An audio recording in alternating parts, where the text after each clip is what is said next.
विषकन्या का जिक्र प्राचीन भारत के इतिहास और लोक कथाओं में मिलता है। ये लड़कियां विष, जहर से अभिषेकित होती थी और एक तरह से शास्त्र के रूप में प्रशिक्षित की जाती थी, जो अपने शत्रु को मोहित कर उनका विनाश कर सकती थी। आइए एक रोचक कहानी के रूप में विषकन्या की गाथा सुनते हैं। कहानी विषकन्या चंद्रिका की। शत्रुवध भोजपुर के राजा वीरसेन अपने शत्रु राजा धनराज से लड़ रहे थे।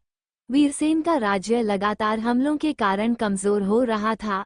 राजा धनराज एक चतुर और धूर्त शासक था, जो शांति समझौता का नाटक करके राजा वीरसेन को धोखा देना चाहता था। राजा वीरसेन को पता था कि सामान्य युद्ध में धनराज को हराना असंभव है। तब उनके मंत्री चाणक्य ने एक विशेष योजना बनाई। चाणक्य ने अपने विशेष विषकन्या गुरुकुल में प्रशिक्षित एक सुंदर और जन्म से विषकन्या चंद्रिका को बुलाया। चंद्रिका एक अत्यंत मनोहर और समर्थ लड़की थी, जिसका स्पर्श भी एमाराइट्यूड का कारण बन सकता था। चंद्रिका को राजा धनराज के दरबार भेजा गया, एक नृत्यांगना के रूप में। चंद्रिका ने अपनी सुंदरता और नृत्य से राजा धनराज को मोहित कर लिया। धनराज को ये समझ नहीं आया कि जो लड़की उनके सामने है, वही उनके अंत का कारण बनेगी।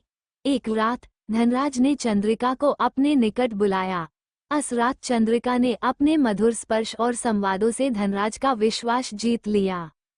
जब धनराज ने चंद्रिका का स्पर्श करना चाहा, तभी विष उसके शरीर में प्रवेश कर गया। कुछ ही देर में धनराज की मृत्यु हो गई। चंद्रिका वहां से सुरक्षित निकल गई और राजा वीरसेन के पास लौट आई।